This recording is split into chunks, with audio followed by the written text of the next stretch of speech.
is recognized for 1 minute. Thank you, Mr. Speaker. Mr. Speaker, I rise in support of the measures we're bringing to the floor this week aimed at stopping government abuse.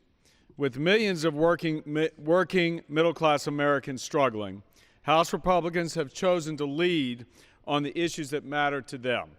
We focused on creating jobs, lowering energy prices, offering children a better education, and lessening the burden of regulations and red tape on their lives. And this week, we are holding government accountable to them by increasing transparency, cutting waste, and giving them new protections from an out-of-control bureaucracy. Our plan is to stop the reckless waste of taxpayer dollars with new controls for federal agency spending and to give new powers to our citizens so that government bureaucrats can be held accountable for any political intimidation or poor customer service that may occur. These reforms are reforms that our country needs because many in Washington simply have forgotten the most important principle, that the federal government works for the people and not the other way around.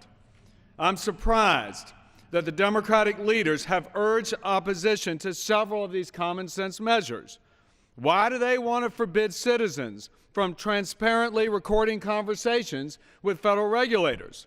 You have to ask, why do they want to keep paying out hefty bonuses to well-compensated executives in these times of fiscal stress and economic restraint?